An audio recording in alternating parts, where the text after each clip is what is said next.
What's up, everybody? It's your boy Christian Brees, and welcome to the fifth episode of Perspective with Chris and Company. Now, 2019 is coming to an end, man.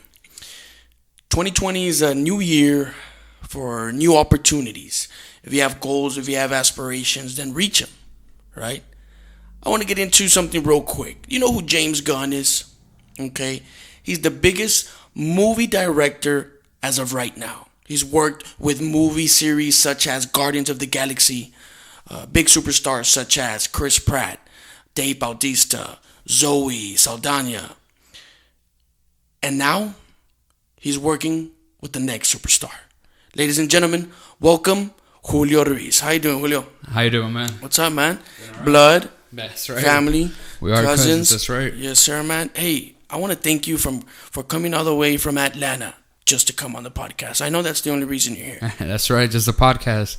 You know what? I appreciate that intro, though. I feel like I'm going to carry you around for my hype man. You know what I'm saying? Hey, I'll be there, man. I'll be there next to whoever that is. So, let's get right into it, Julio. The call. Everybody wants to know about the call. How was that feeling when you received the phone call? Hey, Julio, you're part of the movie, man. Take me through that. Well, my best friend was visiting me in LA with his wife. We were actually, it sounds made up, but it's the honest truth. We were at the Hollywood sign. I got a phone call from my agent and a text message from my manager. I had two things going on at the time. So my manager said, hey, man, you're up for this show. Man, that's perfect. Great. Thank you, man. Let me know if I get it. Then my agent calls me. Hey, man, you have an opportunity to be in this movie. I said, okay.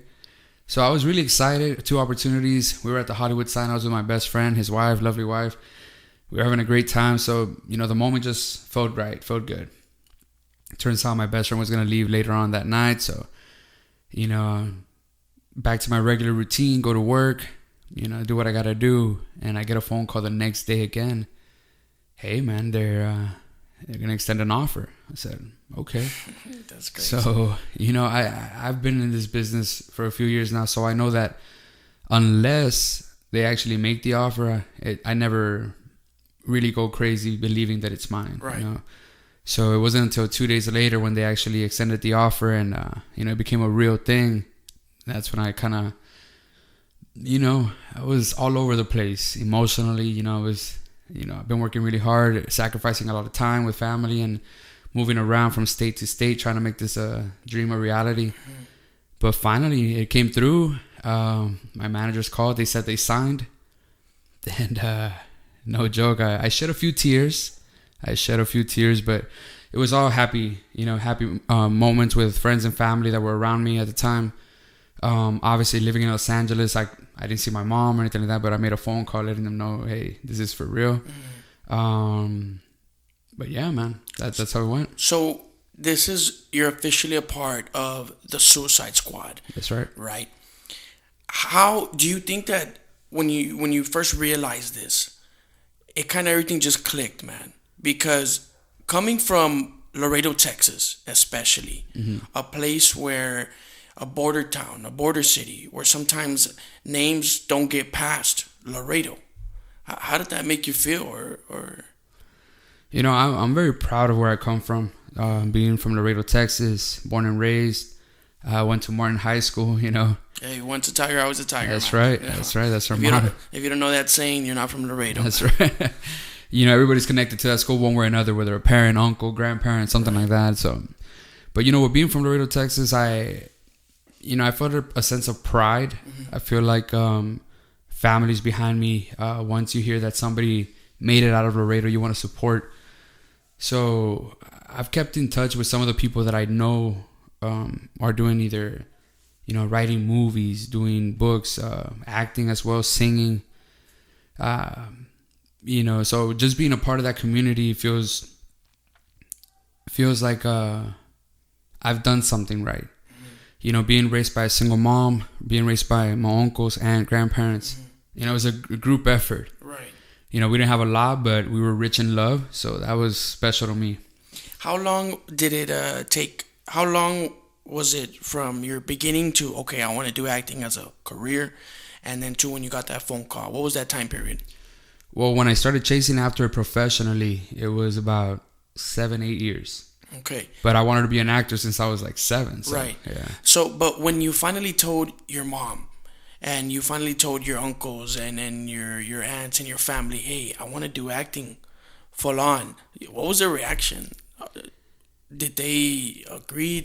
What was that like? Well, everybody was always supportive. Right. But everybody as well wanted me to, finish school, get a house, get a degree, and, start the family, thinking that, that's the only route to take. Getting the degree, making sure that it's a safe job, and, I'll be able to be supporting my family. The thing is this, I don't have any kids. I'm not married. So the only responsibility I really have is myself. Obviously my mom, that I want to be able to help out, but, it's just that they didn't know any different. Just like me, when I was younger, I didn't know there was an acting school. I didn't know there was performing arts school. Right. You know what I'm saying? So it's something different. It's something scary because they don't know what it is.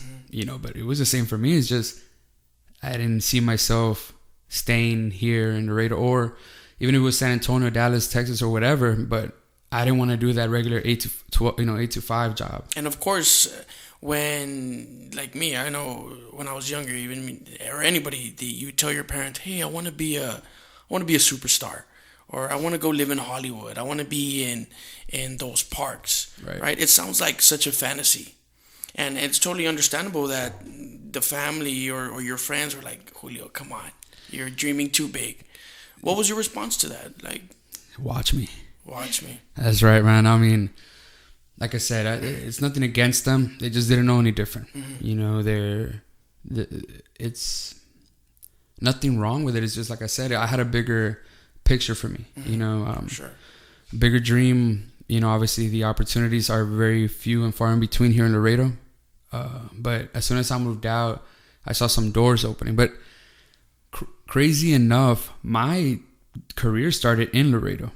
There was a program that would introduce kids how to audition and meet a few Disney celebrities or whatever. And I started working with them. That's how I found my agent. Yeah, so because of them, got my agent, booked my first audition for a small movie. I was cut from it, so don't go looking for it. But, that's how I found my agent through a program here in Laredo, yeah. So, from Laredo, Texas, okay, you move out to go to college. Right. You went to UTSA for a while. And what made you kind of, in your head, made you say, oh, you know what, this is it. I'm going to do this. Yeah, I was almost done with school. I think I had about a year left. And like I said, I had booked already one movie. One of my uncles calls me and said, what are you doing? Pick up and go. So I don't have any money. How am I supposed to do it? He's like, figure it out.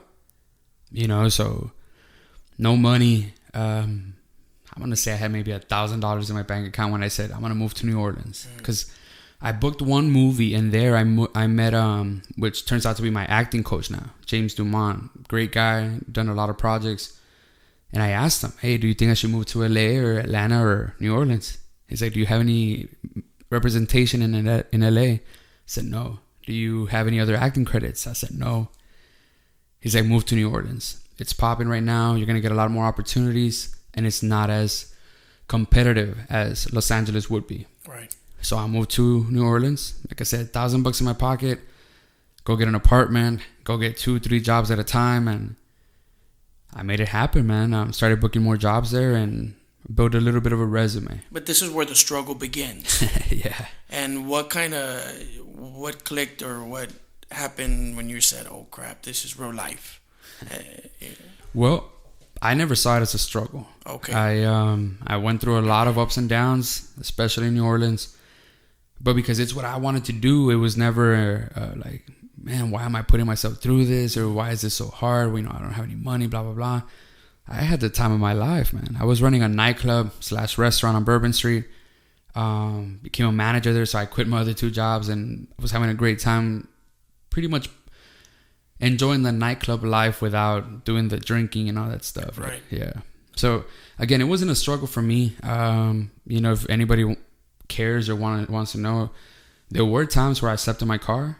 There was times where I had an audition and I had to either stay at IHOP till my audition, so I had somewhere to sit and stay. It was safe.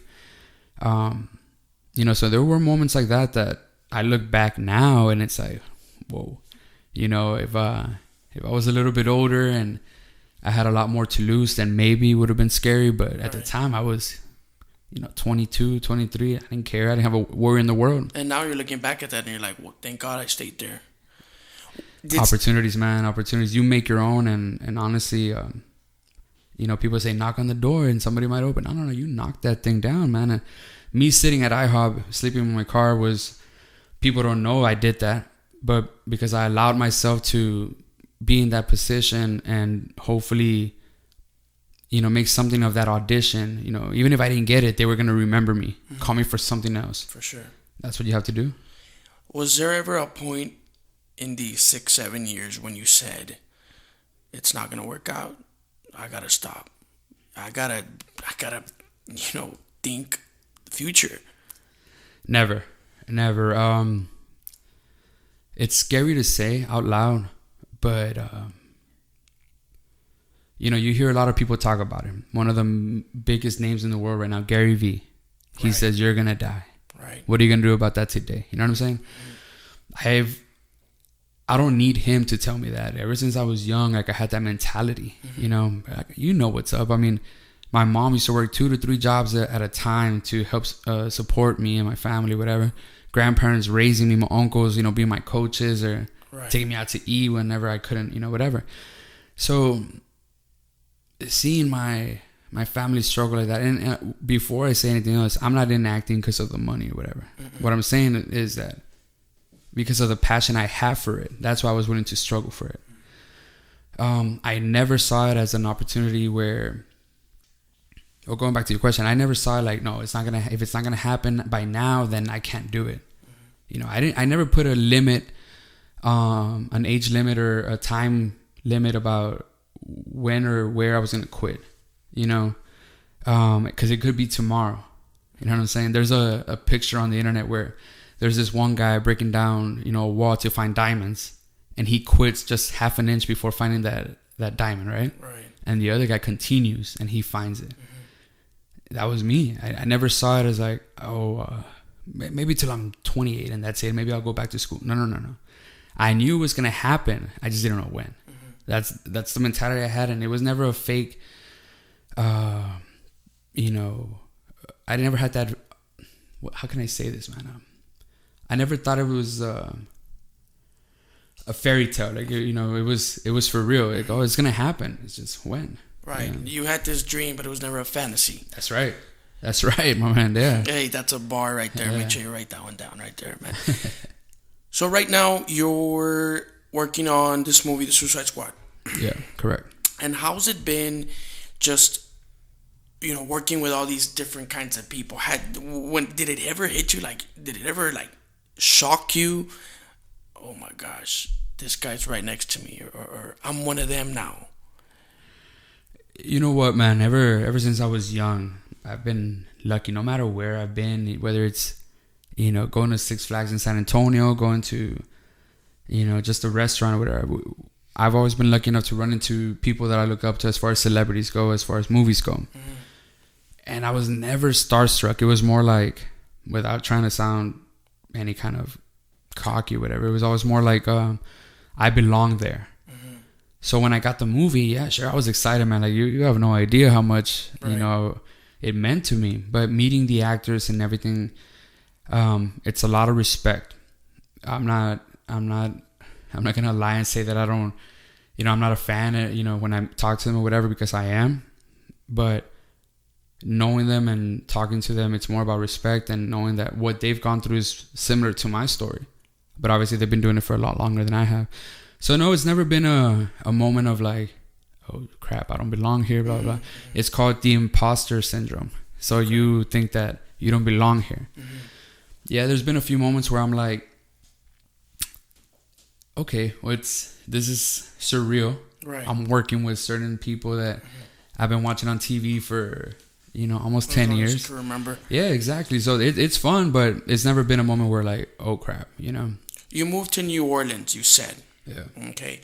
After New Orleans, where do you go? Where do you go when you say, okay, I need to go find more opportunity? Well, What was your tactic regarding that? again, it was a story of whether I'm going to go to Atlanta or LA now. Okay. When I was in New Orleans, I was there for 3 years. A lot of ups and downs, a lot of moments where, okay, I didn't get this one. I was booking one job a year as far as acting goes. Right. And that still didn't stop me, it gave me more fuel to like, okay, now I got to find the next thing. So I was thinking about Atlanta. And again, one of my uncles calls me and was like, hey, just go for it, man. Just jump.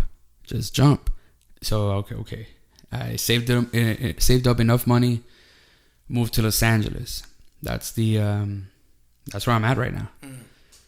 And there I did put a little bit of a time period that I wanted to fulfill certain goals. You set a goal. I set a goal. Okay. It wasn't like I was going to give up by a certain time. No. I set a goal for each year that I was going to be there. In the beginning, first you're trying to acquire that goal, and now that you're getting there, and now you're setting times for your goals. Yeah, man. So at the beginning, I was either gonna, as long as I saw progression in my career, no matter what it was, more auditions, bigger roles, instead of just a day player, one line, whatever. If I saw a progression, I was gonna stick it out and invest more time and money into my career and goal. Right. There was never an option where I wasn't going to be doing something with acting, whether it's teaching, whether it's, setting up my own camera audition setup or whatever. But I was going to give myself a certain amount of time in Los Angeles before I found something else, as far as, a different avenue into acting. But within the first year, I found a manager. This manager is still my manager, and they are phenomenal people. They believe in me, and I think it's a good fit for both of us. After that, I they helped me find my first real role in Los Angeles, doing SWAT. I played one of the main bad guys there, so that was interesting. That was fun. Flaco Ruiz. Flaco Ruiz, that's right. They used my last name. How dope was that, man? They kept the Ruiz last name on the show. It's crazy, man, because for whatever reason they kept my last name on the show, and they also used my best friend's first name, Eduardo Flaco Ruiz. So that was pretty cool. It was an experience. I learned a lot from the other actors. Every time I go on set, it's an experience. It's a learning experience, and you got to take what you can from there. I don't care what acting school, what classes you take, you'll never be ready until you're on set. That's where you learn your craft, doing it. And so now we're talking about this work industry, this workforce of acting. Do you ever feel like when you're out in LA, when you're out in Atlanta or whatnot, you have to separate from your work relationships and your individual relationships? How do you differentiate that? Are you talking about like the actors on set, or with family and work? Or just the way you go about yourself now that, you're getting these roles and whatnot? So obviously I booked a few TV shows, a couple of small movies and whatnot, but this being the biggest one, the Suicide Squad, I still think I joke around and I carry myself the same way as I did before I got the movie. Okay. The crazy thing about it is I feel the people around me start thinking that I'm different or that I'm acting different. I mean, I still eat the same foods. I still, talk to the same people. Right. So it's just that. But as far as, the biggest difference is like now I have a little bit more time, even though I don't, because I'm working all the time. I have a little bit more accessibility to being able to fly home on the weekends and stuff like that. So that's it. To catch up, friends, family, whatnot. Yeah. Right now, we're going into 2020, Julio. Right. And people are always mentioning, you know what? New year, new me. Okay. And they set these goals for them, but they often have trouble reaching what they actually want. Okay. You set your goal. Okay. What message do you have for them that are going into this new year regarding anything, regarding acting, music, school? What message do you have for those people? Well, I don't remember when I started to chase this career. So it doesn't have to be January 1st. It's a good landmark, right? You're right. But I don't remember when I started this career path and whatnot. I just remember that one day I'm like, hey, I'm going to do this. As a matter of fact, the only thing I do remember as far as dates go is the day I moved to New Orleans, which was October 7th. When I moved to LA, it was already part of the plan, so I don't remember what date I moved. If it's not your passion, if it's not the fire that wakes you up in the morning, and I don't know why you're doing it. Everybody has different circumstances, different reasons as to why they do what they do.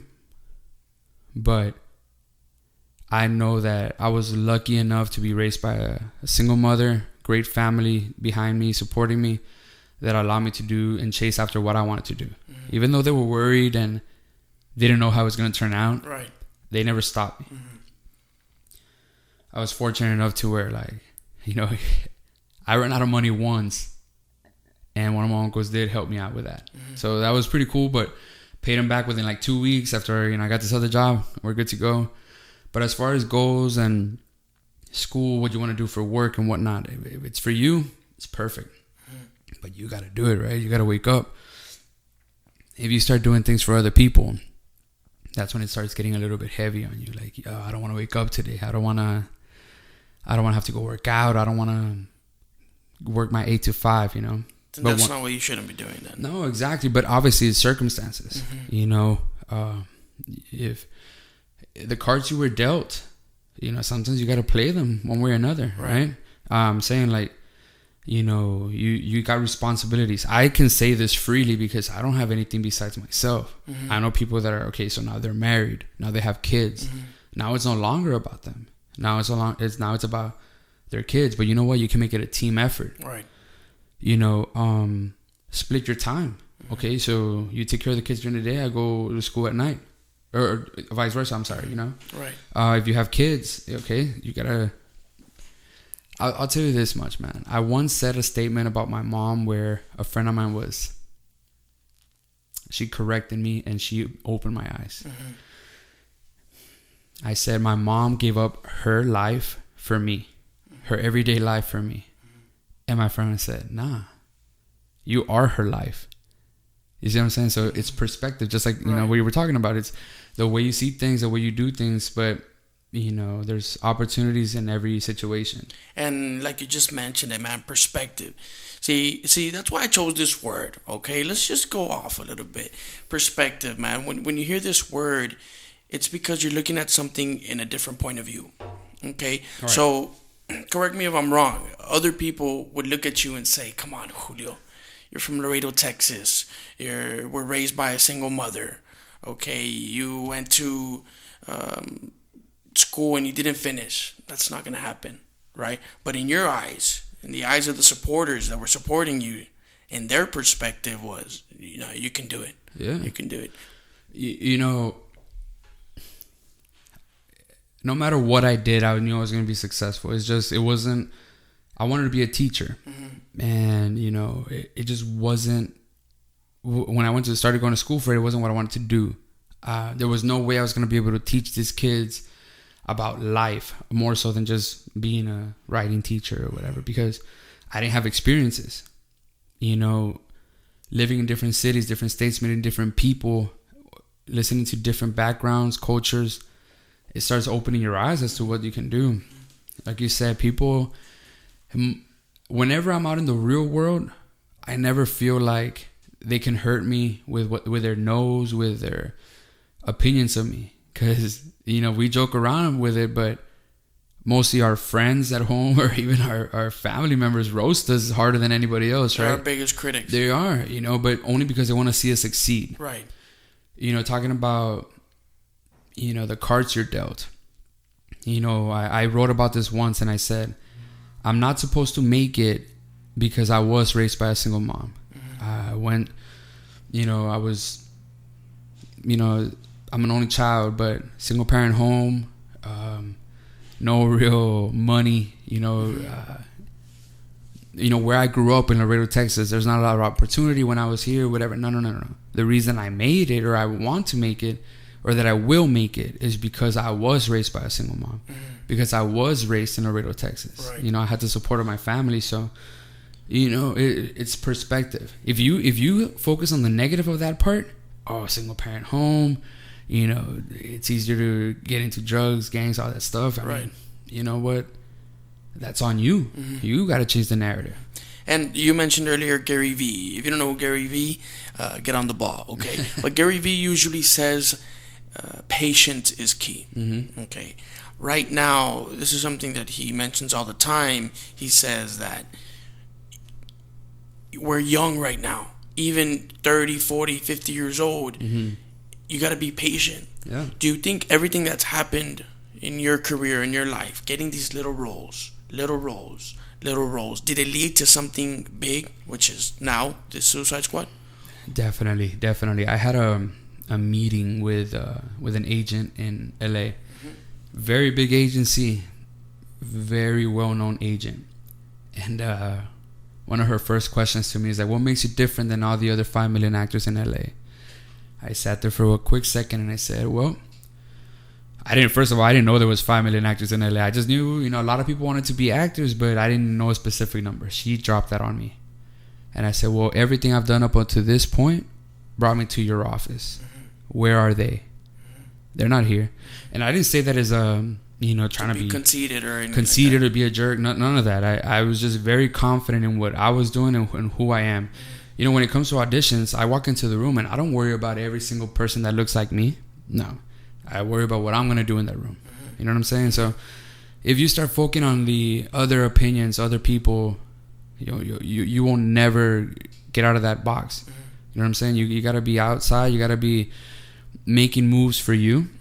And like you said, those small films, short TV shows that I've done or episodes that I've done all led to where I'm at right now. And that's not without saying that I know how lucky and blessed I am to have that opportunity, because I do have friends that have been acting for 20, 25 years and they haven't had the breaks that I've had. But I know it's because of my belief.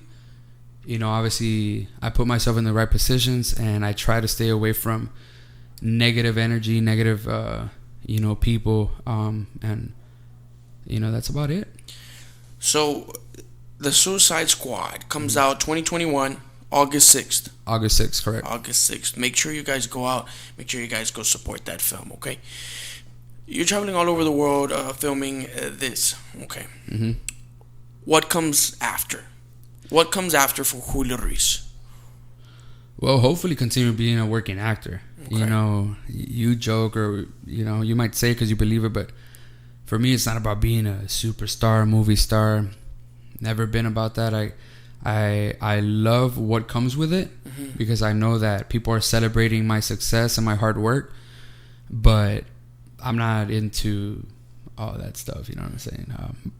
Like I said, I'm a fan of everything that comes with it, but for me, it's about hopefully setting myself up for the next project. Okay. Whether it's a TV show, whether it's another movie, a theater play.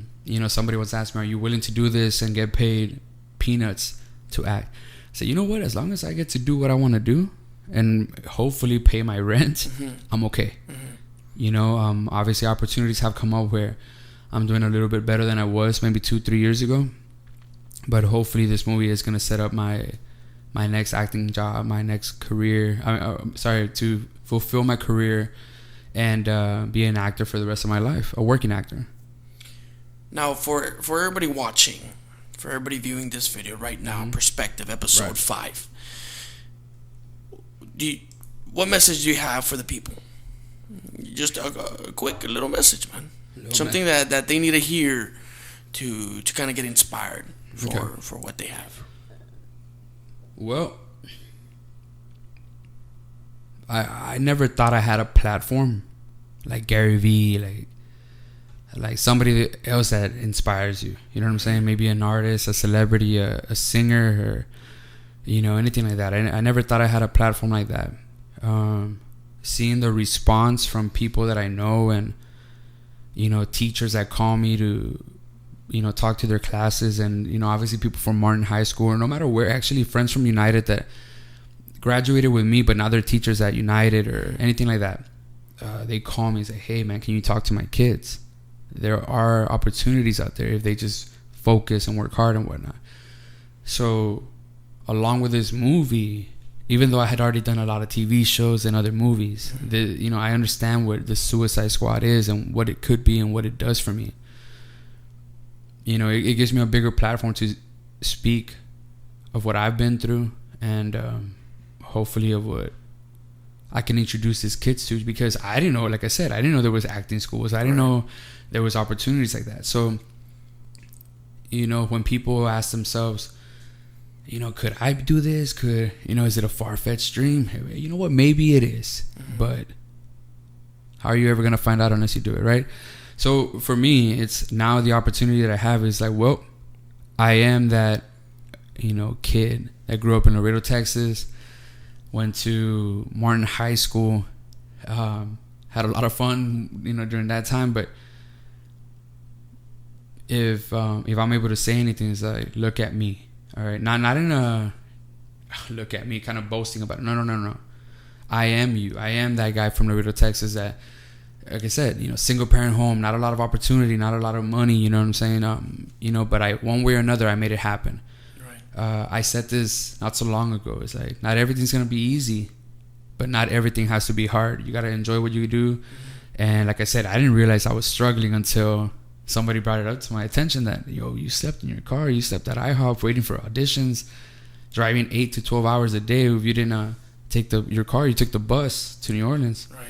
So again, seeing the platform that this movie has given me, I am you. I grew up in this town, a small town. So even if it's not Laredo, Texas, if you're in that small town that you think you can't get out of, you think you don't have opportunity, you just got to get up and do it.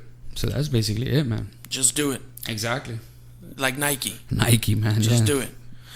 You heard it here, folks. What you got to do if you have a dream is go to the outlets, shops of Laredo. Go to the Nike store. Buy yourself a Nike sweatshirt, Nike sweatpants, some Nike shoes, and just do it. Okay. I'm not sponsoring Nike. I'm just putting it out there. I'm going to share something if you don't mind real quick. Yeah, go ahead, man. So I am working with a few actors that are very well known, and one of them shared this quote, and I fully and wholeheartedly believe it because, like I said, I am proof. He said, "You make your destiny by being present in your dreams. Believe it while you're dreaming of it. Believe in yourself while you are doing it." I'm telling you, man. Like, bar. The thing is this. I never thought that it wouldn't happen. Mm-hmm. I believed it in 100%. I like to say I'm living the dream, even though it sounds kind of crazy. Right. But that's what I'm doing. Mm-hmm. I'm doing things for me. I'm having fun while I'm doing it. And it might sound a little crazy, but I've never really done drugs. But whenever I'm on set or I'm auditioning, it's the biggest high in my life. Right. And when I'm not, I'm kind of down. But I found something, and I was very lucky that I found it at a young age. When I was 7 years old, I knew I wanted to act. Mm-hmm. So, yeah. What's that, man? Julio, I want to thank you for coming all the way from LA just to be on this podcast. Yeah, man. I'm kidding. I want to thank you for being an inspiration to the family, to people looking up to you, and to everybody viewing this. Yeah, man. Thank you for having me. Honestly, this is my first podcast. I had a lot of fun. And good stuff to you, man, too. Getting this thing started. Appreciate that, man. I tried doing this podcast like 2-3 years ago, and there was no way I was gonna get it off the ground just like this because it wasn't my passion. It wasn't my thing. Right. But I'm glad to have you, my little cousin, do it and have me on as a guest. So yeah. Ruiz, man, we gotta keep that. Ruiz's pieces, man. Yes, sir, man. Thank you, everybody, and Happy New Year to everybody. Happy New Year.